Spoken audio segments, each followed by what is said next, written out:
Malaquias capítulo 1, versos de 1 a 5, texto que nós já lemos no culto. Malaquias é o último livro do Antigo Testamento. É o 39º livro, depois dos livros históricos, depois dos livros do Pentateuco, dos históricos, depois dos livros de sabedoria, poéticos, entre os profetas, 17 profetas, 5 maiores, 12 maiores, esse é o último profeta, e a partir de Malaquias, temos um período chamado período interbíblico, ou período intertestamentário. É um período de 400 anos, do silêncio da voz profética. Então, essa é a última exortação de Deus para o povo de Israel. O silêncio da voz profética só é interrompido por João Batista, quando, segundo a profecia de Isaías capítulo 40, João Batista é a voz que clama no deserto, que prepara o caminho para a vinda do Messias. Já dizia um provérbio antigo, um ditado antigo, que os homens são como tapetes. De quando em vez, de tempos em tempos, precisam ser sacudidos. E aqui nós temos uma exortação da parte de Deus. Uma exortação que é a expressão do amor de Deus. Antes de nós entrarmos nos versículos, o contexto que Malaquias vive é um contexto de apagão espiritual. Veja que já tinha acontecido a volta do povo de Israel do cativeiro babilônico. Neemias já havia reconstruído os muros. Esdras já havia restaurado o sacerdócio. Mas eles entram numa apatia e sonolência espiritual que Malaquias é levantado por Deus para dar uma sacudida. Uma sacudida no povo. Uma sacudida nos sacerdotes. Algo que é muito pertinente, não só para aquela época, mas também para os nossos dias. Nós precisamos também, de fato, de vez em quando recebemos um chacoalhão de Deus. Nossa tendência também é, se nós não tomarmos cuidado, nós vamos ter... Tá bom. Vou voltar tudo do começo. Pelos olhares, os irmãos ficaram mais acompanhando a performance do Gustavo do que o que eu estava dizendo. Mas faz parte, é ao vivo, a cores, não é gravação, então acontece. Mas obrigado, Gustavo, pela sua tentativa, não tem problema, eu fico aqui, não preciso do pedestal por hoje. Mas são situações que nós vamos organizando com o tempo. Tranquilo? Melhor assim.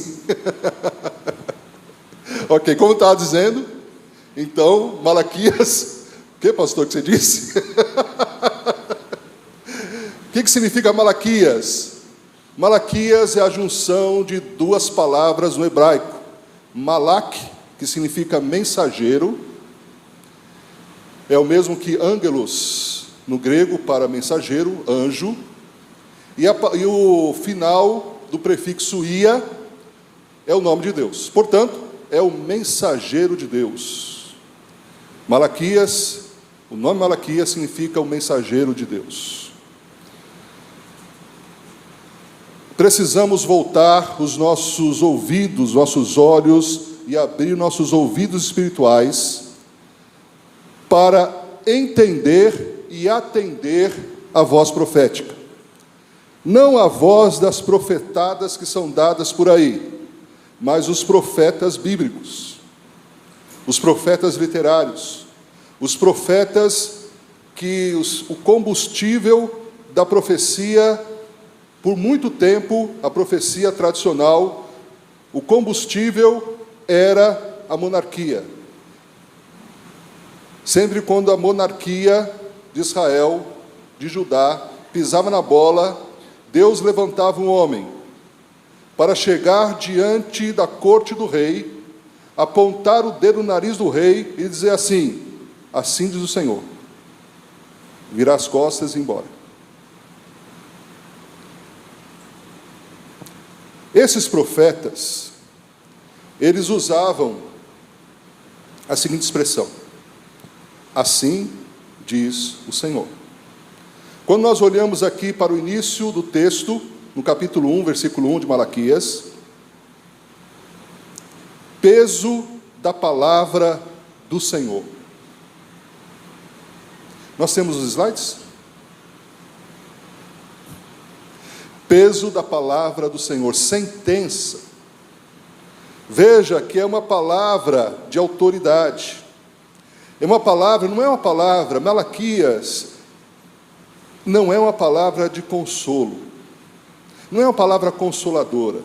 Não é uma palavra para afegar, apalpar o ego do ser humano. Mas é uma voz que vem para nos chamar a atenção. E como foi dito desde o início, de vez em quando Deus precisa nos dar um chacoalhão. Nossa tendência é termos sonolência espiritual, apatia e achar que as coisas de Deus são cansativas. Eu não sei como está a sua exuberância espiritual. Eu não sei se você está voando nas asas da adoração ou se você está rastejando porque a sua espiritualidade está muito rasa, muito baixa. E de vez em quando, nessa situação, nós precisamos de fato ouvir a palavra de Deus. Os brados ecoados do passado desejam encontrar um povo que ouça e os atenda. Vereis a diferença do justo entre o justo que serve a Deus e o que não serve a Deus. Deus, em que outra profecia nós encontramos um Deus ousado em dizer assim: provai-me?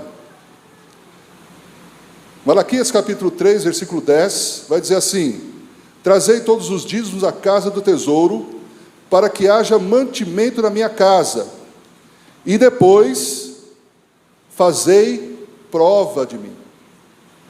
Deus está dizendo: fazei prova de mim, provai e vede que eu sou bom. O ponto alto do livro está na disposição de Deus falar e ouvir os argumentos do seu povo. Mais claro e direto do que isso é impossível. É um texto que, quando nós lemos e estudamos, nós vamos ver Deus usando o profeta Malaquias, não mais levantando o profeta para se dirigir ao rei, à monarquia, e apontar o dedo no nariz do rei e dizer assim: assim diz o Senhor. Em Malaquias, nós encontramos o profeta sendo levantado por Deus para apontar o dedo no nosso nariz e dizer assim: assim diz o Senhor. Os bons tempos haviam ficado para trás. Os tempos dos milagres tinham passado no ministério de Elias e Eliseu. O cativeiro babilônico era apenas uma amarga lembrança dos antepassados. As reformas feitas por Neemias já estavam caindo no esquecimento. A rotina das cerimônias eram mantidas, mas sem entusiasmo. O templo foi reconstruído por Ageu, estava tudo em ordem. Aparentemente estava tudo certo. O templo estava cheio de sacerdotes vazios de Deus. O coração do povo de Deus estava vazio de Deus. Eles não estavam reconhecendo o amor de Deus. estavam questionando o amor de Deus. Tanto a liderança quanto o povo estavam vivendo uma espécie de apagão espiritual. Stanley Ellison retrata esse tempo como segue: apesar do templo ter sido reconstruído no ministério de Ageu em 516 a.C., o sistema de culto restaurado por Esdras em 557 a.C., o muro da cidade reconstruído por Neemias em 444 a.C., o estado espiritual do povo judeu era deplorável. Tinha estrutura, mas não tinha espiritualidade. Tinha forma, mas não tinha conteúdo. O povo tinha deixado de dar o dízimo. Em consequência, as colheitas fracassaram. Os sacerdotes tinham deixado de adorar o Senhor, tornaram-se descuidados, indiferentes com as funções do templo. Foram influenciados pelo pensamento e práticas daqueles que não amavam a Deus. O que diz então esse último mensageiro? O que diz então esse último profeta? Afinal de contas, qual é a sua mensagem? A mensagem de Malaquias, numa frase resumindo o livro todo, é a denúncia contra o pecado e o formalismo religioso. Se fôssemos resumir todos os 4 capítulos em apenas uma frase, a frase seria essa: uma denúncia contra o pecado e formalismo religioso. Os tempos mudaram, mas o coração do ser humano não. Os problemas que a igreja contemporânea enfrenta são praticamente os mesmos. Daí a mensagem de Malaquias ser atualíssima, oportuna para a igreja de hoje. Malaquias é um profeta, como podemos localizá-lo na história, é um profeta pós-exílico, ou seja, depois do exílio, o cativeiro, o exílio da Babilônia.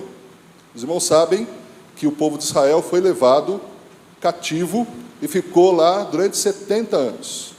Então Deus levantou profetas antes. Foram 11 profetas que Deus levantou antes desse divisor de águas da história de Israel, para avisar: olha, se vocês, povo de Deus, não se arrependerem, se vocês, reis de Israel, reis de Judá, vocês sabem que em 522 Israel foi invadida pela Síria, e depois o reino de Judá, consequentemente, não obedecendo à voz profética. Depois acontece o cativeiro. E durante o cativeiro, Deus levanta 3 profetas. Esses 6 profetas, então, eles profetizam não mais em Jerusalém, não mais em Betel, não mais nas terras de Israel. Agora, esses profetas estão profetizando na Babilônia. E os últimos 3, entre eles Malaquias, Ageu, Zacarias e Malaquias, eles estão então nesse período pós-cativeiro. O tempo não nos permite, talvez em outra ocasião, mas há muita coisa a se dizer dos 400 anos do silêncio à voz profética. Só pontuando algumas coisas mais salientes, que marcam esse período. Foi nesse período que houve a sucessão dos impérios profetizado por Daniel. Nesse período de 400 anos foi que teve a tradução da Septuaginta, a primeira tradução da Bíblia, aonde Ptolomeu, junto com o sacerdote Eleazar, eles promovem a tradução do Antigo Testamento, que estava em hebraico, para o grego. Na biblioteca de Alexandria, mais de 6.000 livros, faltava o livro dos judeus. Então houve um patrocínio de Ptolomeu, que era rei do Egito, para que houvesse a tradução em tempo recorde. Por isso, 6 de cada tribo, 72 tradutores fizeram a tradução do Antigo Testamento do hebraico para o grego.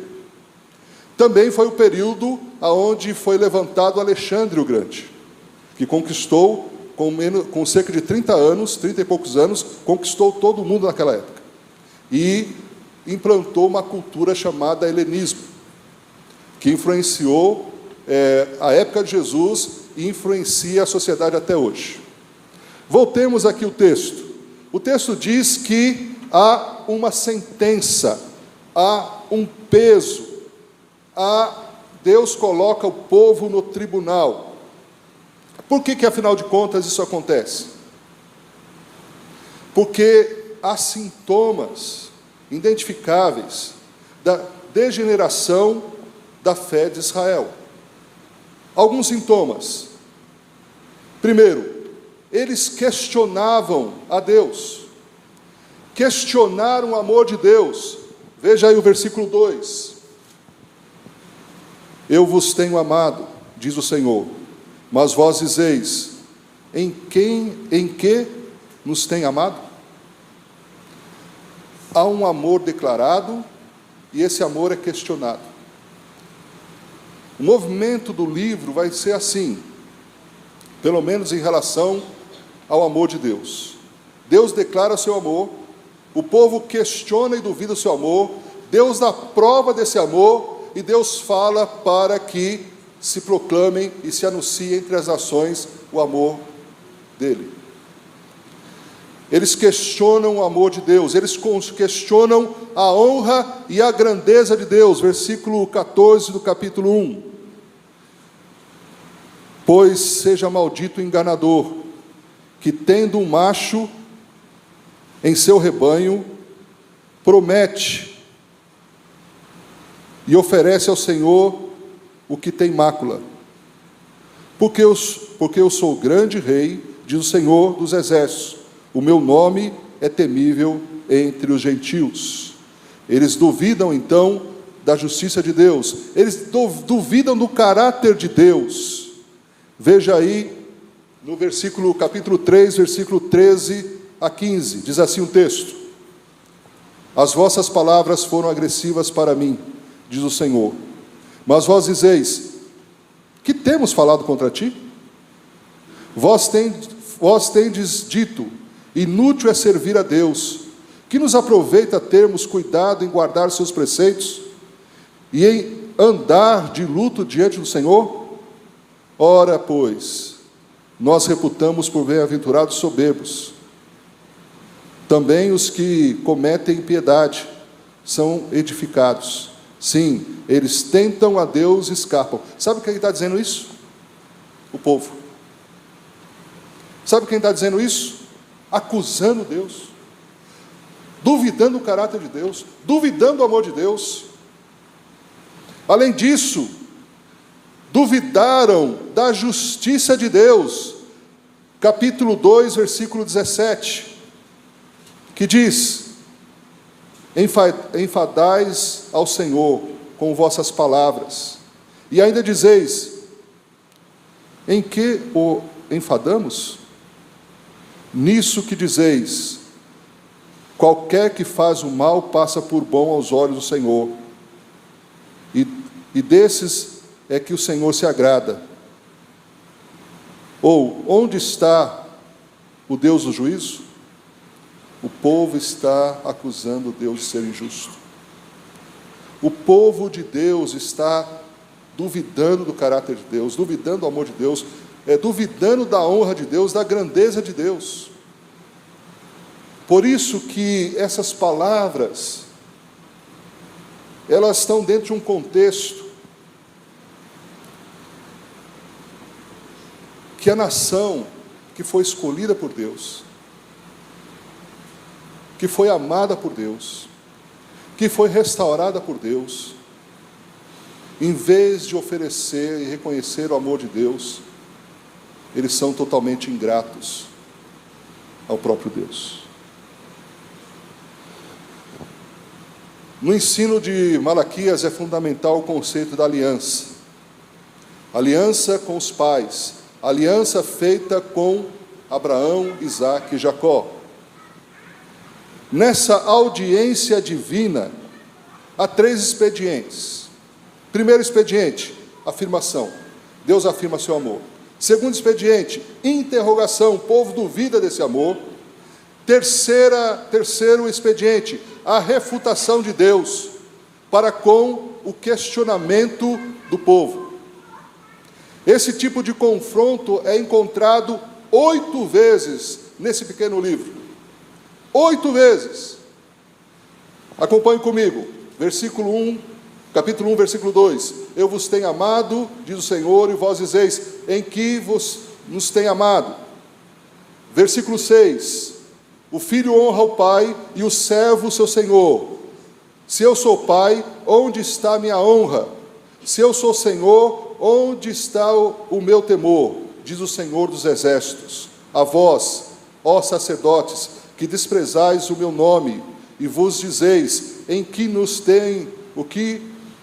nós temos desprezado o teu nome. Versículo 7. Ofereceis sobre o meu altar pão imundo, e dizeis, em que te havemos profanado? Nisso que dizeis, a mesa do Senhor é desprezível. Capítulo 2, versículo 14. Percebeu que a gente vai estar olhando as páginas, vendo os versículos, tentando pegar no próprio texto a mensagem que o texto quer nos comunicar. Capítulo 2, versículo 14. E dizeis, por quê? Porque o Senhor foi testemunha entre ti e a mulher da tua mocidade, com a qual tu fostes desleal, sendo ela a tua companheira e a mulher da tua aliança. Deus odeia o divórcio. Não sou eu que estou dizendo. É a Bíblia. Deus odeia o divórcio. O que eles estavam fazendo? Os homens judeus, eles estavam repudiando suas mulheres e casando com mulheres pagãs. Estavam se contaminando, estavam quebrando a aliança que fizeram diante de Deus. Aliança do matrimônio.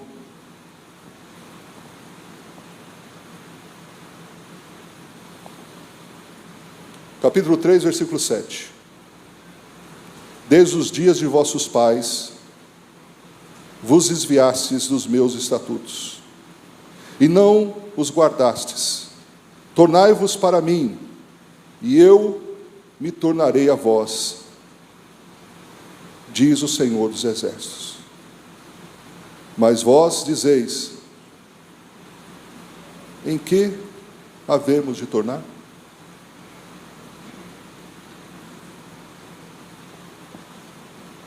Deixa eu lhes contar uma história. Um artista, um pintor, consagrado e renomado, resolveu fazer sua tela de pintura no alto de uma montanha. Havia um platô, havia uma plataforma no alto dessa montanha.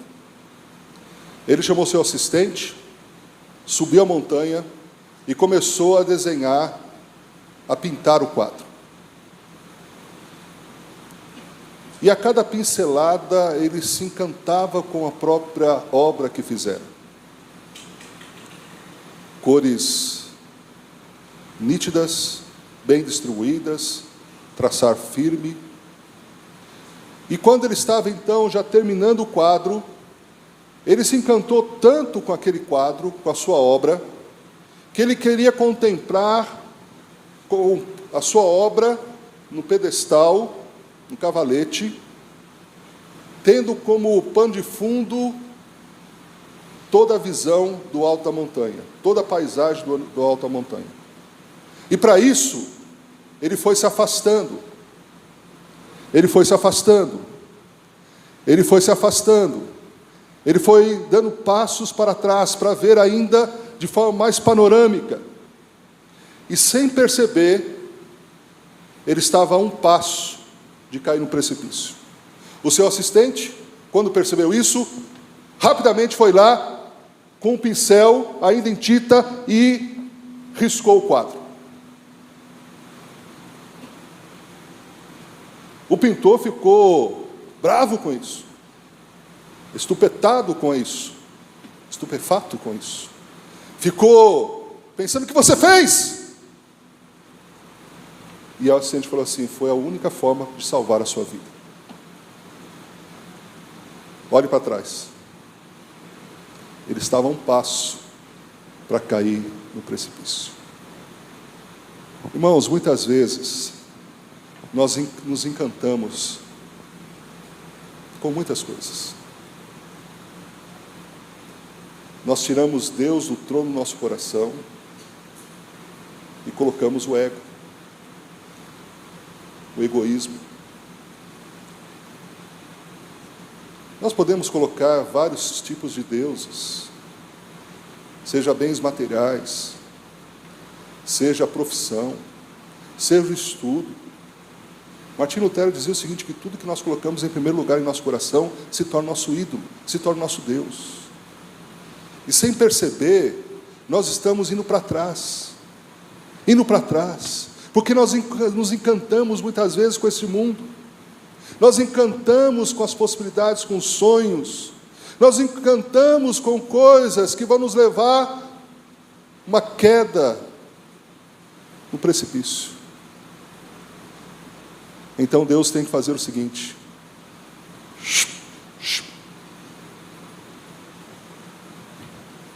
para nos salvar. Essa é a verdadeira voz profética. A voz do homem de Deus não é para que as pessoas desenvolvam um amor ao seu próprio ego. A verdadeira voz de Deus é aquela que nos exorta a voltar à essência do nosso ser, de sermos adoradores e reconhecermos o amor de Deus. Essa é a verdadeira voz profética. A voz profética não é para prever futuro, não é para dizer algumas coisas óbvias, como aquele que diz, aliás, não existe lugar nenhum na Bíblia o profeta dizer: eis que te digo, meu servo, eis que te digo, minha serva. Não! No Antigo Testamento, 6.000 vezes a seguinte expressão: assim diz o Senhor. Jesus Cristo, por ser Deus, ele dizia: eu, porém, vos digo. Mas no momento da tentação, Jesus usa a seguinte expressão: assim está escrito. O verdadeiro profeta de Deus hoje, ele diz: assim diz a palavra de Deus. Esse é o verdadeiro profeta. A profecia, ela tem 3 resultados: exortação, edificação, e o terceiro não lembro. Consolação. 1 Coríntios 14, 3. Querem conferir? Confira aí. Abra a sua Bíblia. Vamos lá. Mas é isso mesmo que o pastor disse. Pastor, né? Para ter conhecimento bíblico assim. Não, mas outros irmãos também têm. O tem, talvez não falaram. Mas 1 Coríntios, capítulo 14, 3, vai dizer que a profecia é para consolação, exortação e edificação.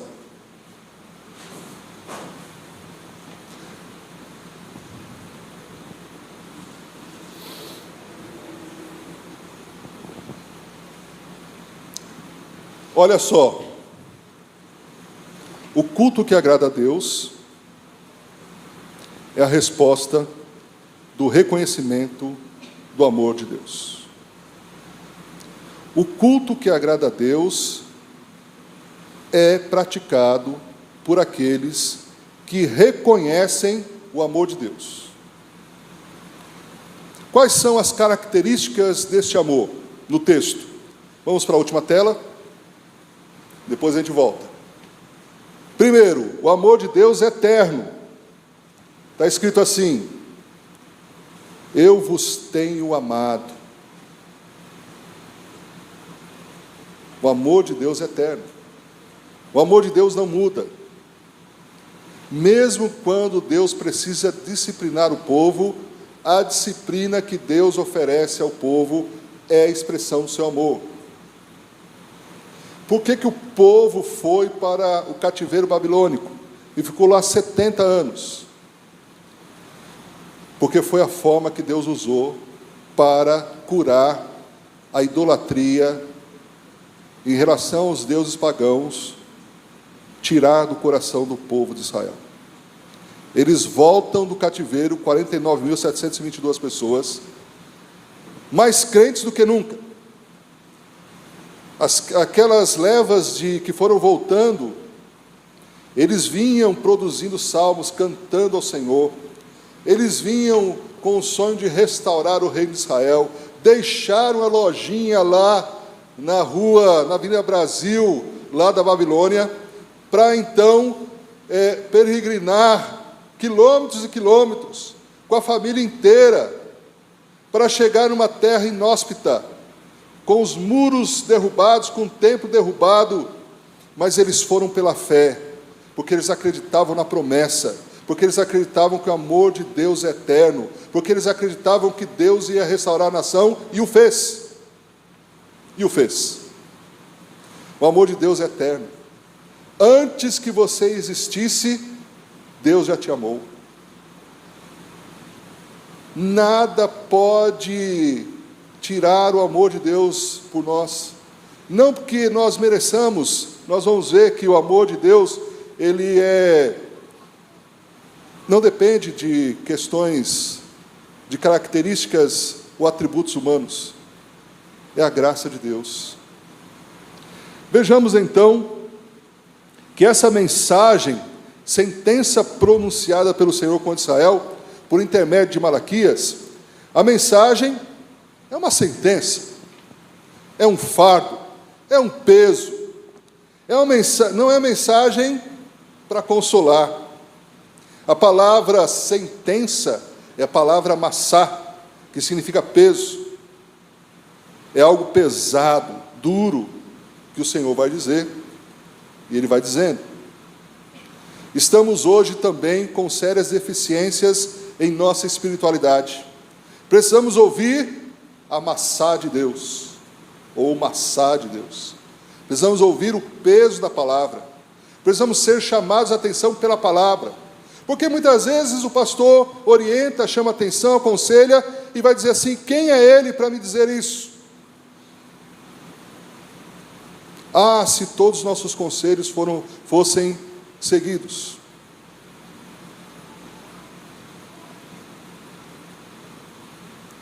Ah, se todas as nossas orientações e exemplos fossem seguidos.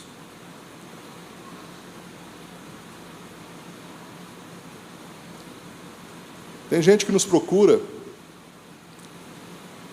só para a gente dar o aval à coisa errada que ele quer fazer. Você poderia dar vários exemplos.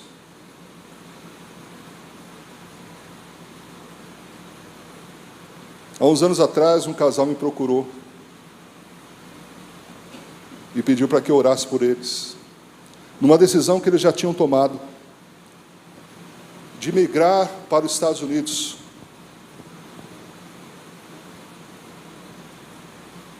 O rapaz ia deixar o emprego, uma boa posição, um cargo elevado na empresa, ia se aventurar. Eram jovens, não tinham filhos, ia se aventurar nos Estados Unidos. E eu perguntei: olha, mas como que você vai? Já as passagens, já está tudo certo e tal? Não, nós vamos através dos coiotes. Sabe o que é coiote? Coiote é aquela pessoa que adentra as pessoas que chegam no México, principalmente, para entrar de forma clandestina nos Estados Unidos. Eu quase não acreditei no que ele me disse. E ainda queria que eu orasse para que tudo desse certo.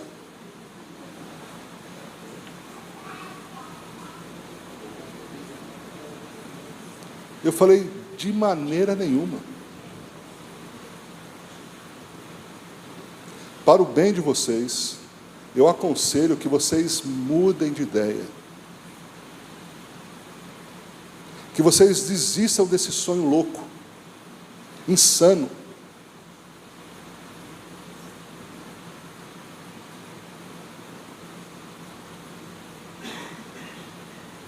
Pergunta se obedeceram. Ou se seguiram o conselho. Não. E ainda acharam ruim. Porque queriam que eu assinasse embaixo uma decisão translocada. Eu falei, de forma nenhuma. De jeito nenhum. O pastor está sendo rude. Há uma linha tênue entre ser rude e ser firme. Para quem não quer ouvir, ser firme é ser rude. Para quem é sábio, ouve a exortação e agradece. E se torna mais sábio ainda, assim diz Provérbios.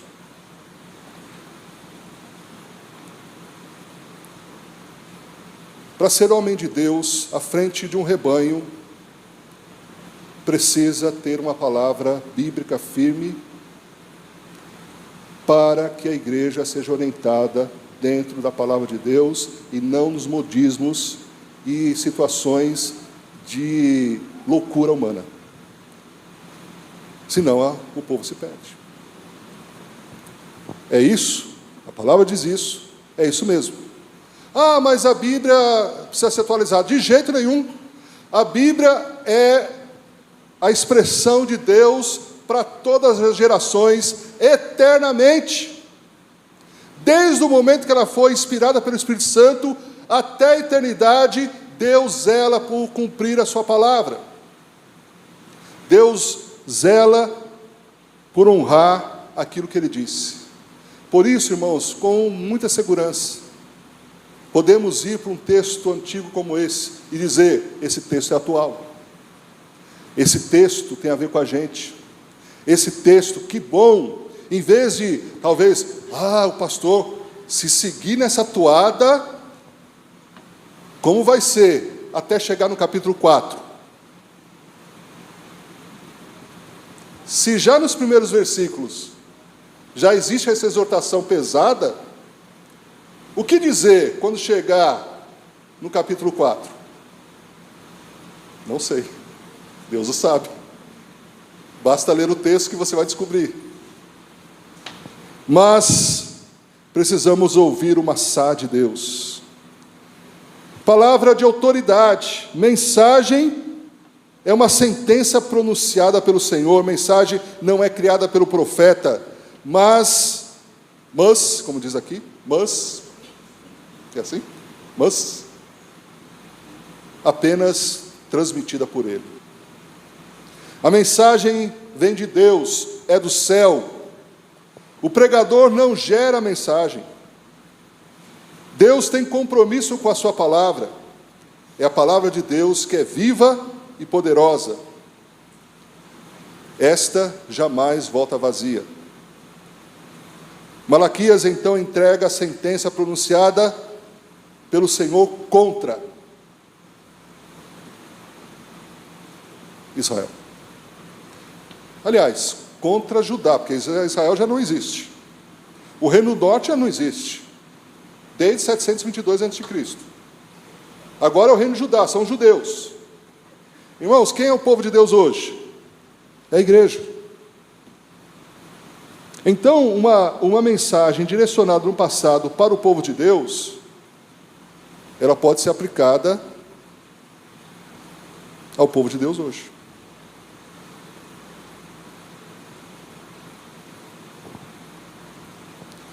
Desprezaram a Deus, desprezaram a sua palavra, o culto e as ofertas. Por isso, o juízo começou pela casa de Deus. Antes de julgar o mundo, Deus julga seu próprio povo.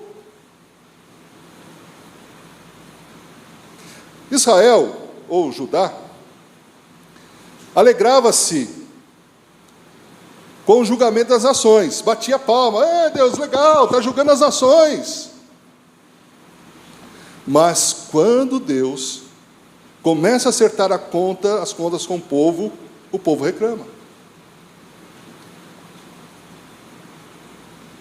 Quando o povo da aliança desobedece, Deus envia a vara da disciplina. Deixa eu abrir um parênteses. Não deixe de colocar limites ao seu filho. Não deixe de discipliná-lo quando ele ultrapassar por rebeldia esses limites. Você estará fazendo um bem para o seu filho. A disciplina é expressão de amor. Fecha o parênteses.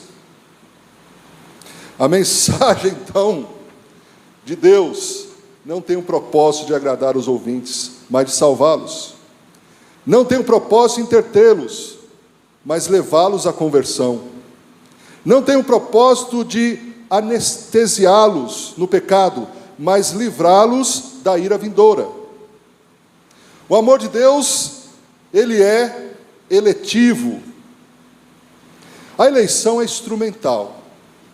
A eleição é o livre exercício da economia da soberania de Deus. E ponto. Eu não sei como isso funciona, eu não sei como que é essa dinâmica. A Bíblia não diz isso, a Bíblia só diz que Deus elegeu. Antes da fundação do mundo. Sabe o que significa, irmãos? Que Deus te amou antes da fundação do mundo. Falávamos ontem, para a nossa primeira reunião de homens, aqui, sobre a questão da hombridade. O resgate da hombridade. O resgate da masculinidade. O resgate da honra.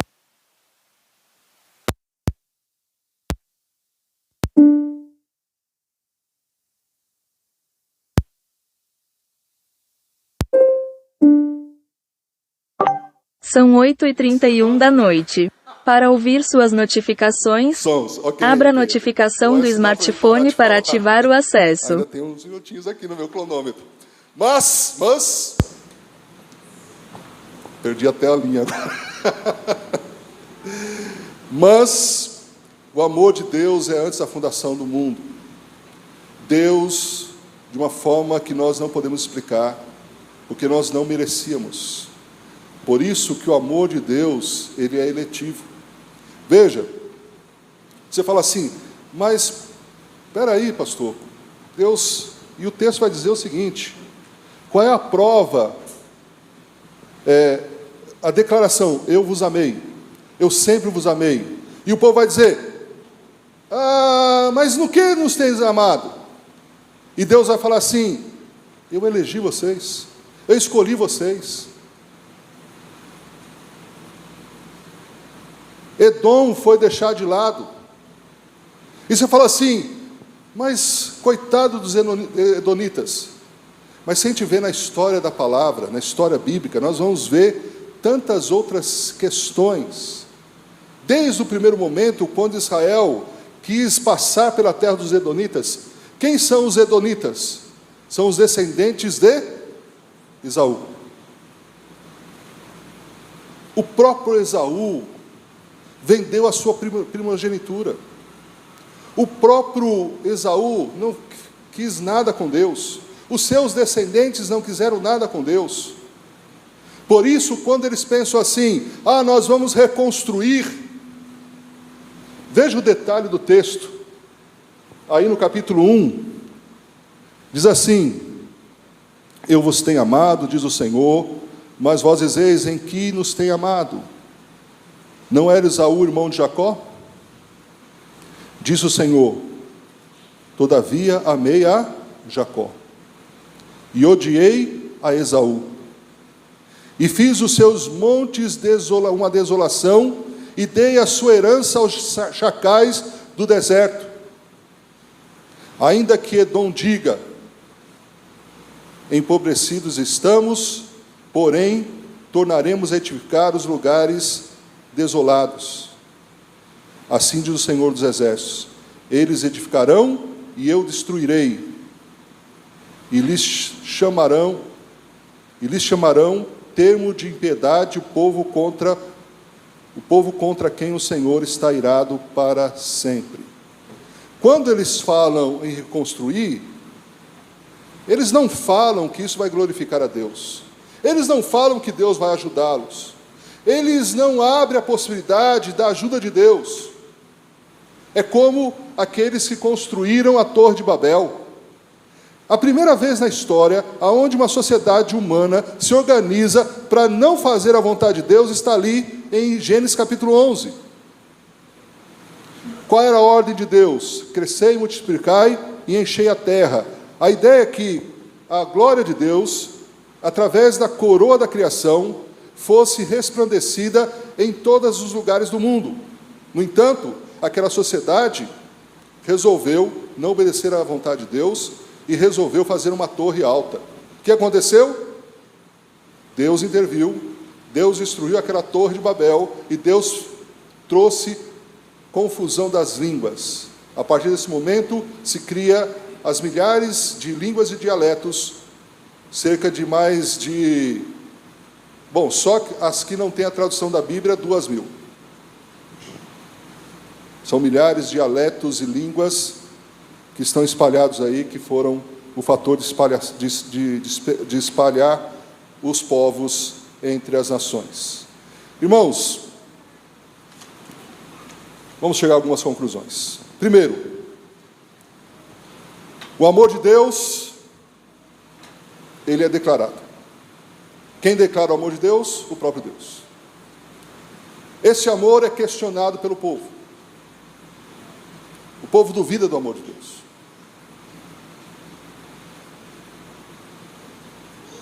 Deus, então, dá provas desse amor.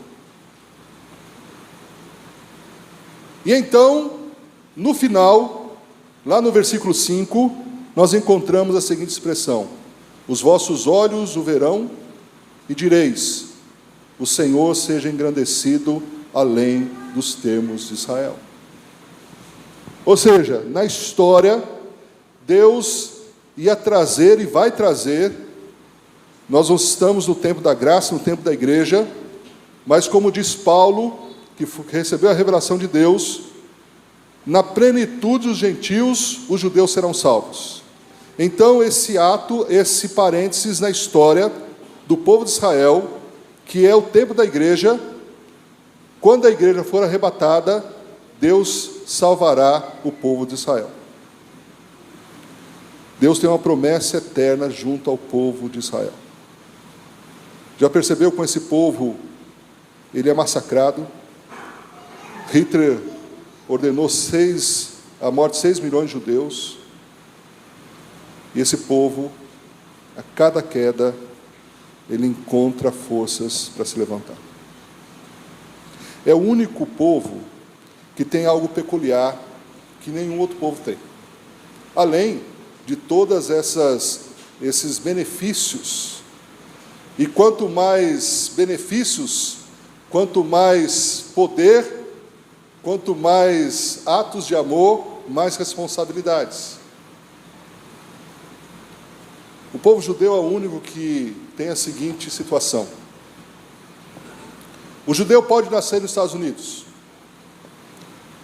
Ele vai ser chamado de judeu americano.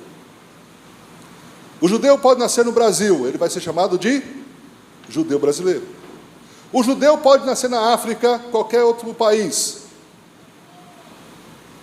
A ligação e a comprovação da descendência judaica não é aonde ele nasce, mas se ele tem na sua árvore genealógica a ligação com uma das 12 tribos de Israel. Isso para cumprir algumas profecias foi necessário. Como que você tem respondido ao amor de Deus? Algumas aplicações pessoais. Primeiro, quando nós estávamos falando aqui sobre humildade, nós entendemos que quando nós temos uma identidade firmada, isso fortalece a humildade do homem. Quando esse espelho, que é a identidade, tem algumas rachaduras, este homem terá problema em sua hombridade. Quais são as rachaduras desse espelho? Primeiro, quando, seja o homem ou seja a mulher, nesse quesito da identidade, ele é influenciado pela projeção psicológica que outras pessoas fazem sobre aquilo que ele não é, muitas vezes.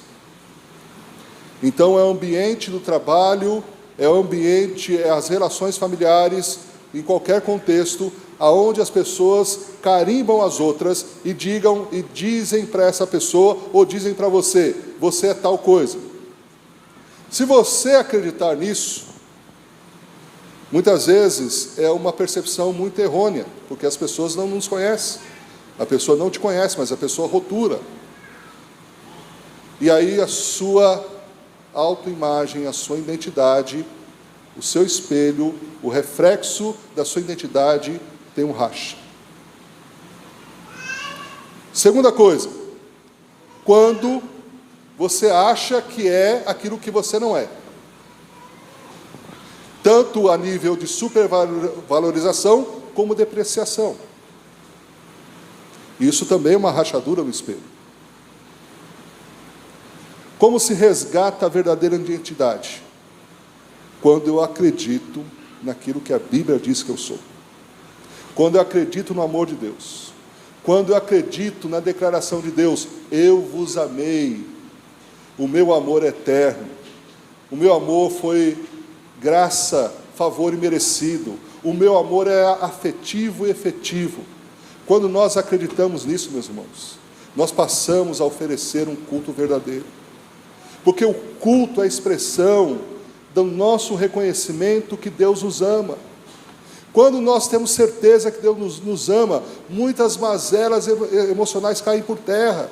Nós não ficamos mais refém das projeções psicológicas, nem dos outros, nem de nós mesmos. Nós passamos a acreditar na palavra. Deus diz que me ama, vou acreditar. Vou valorizar isso. Talvez você diga assim, mas no que Deus me ama? Quantas bênçãos, dize a quantas são, recebidas da divina mão, diz o hino antigo. Irmãos, nós somos ingratos, muitas vezes. A gente acha que vir para a igreja é uma canseira. Não, se prepara para vir para o culto, faz favor. Por que tem que ser colocado as coisas para Deus em último lugar? Por que é a sobra do tempo? Ah, pastor, tem muita coisa na igreja.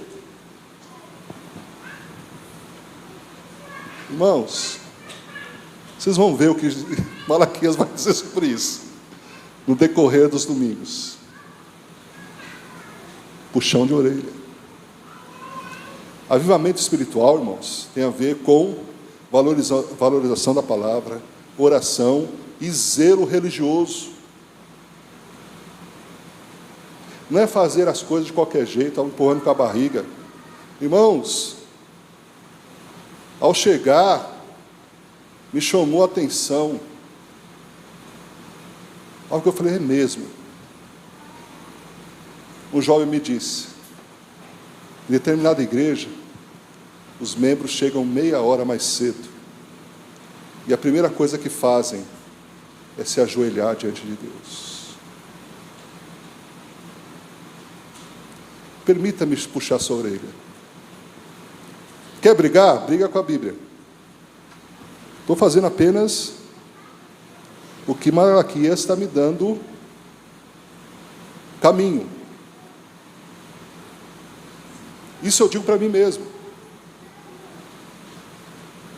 O culto está começando e o pessoal está chegando. Começou o prelúdio, o pessoal está conversando.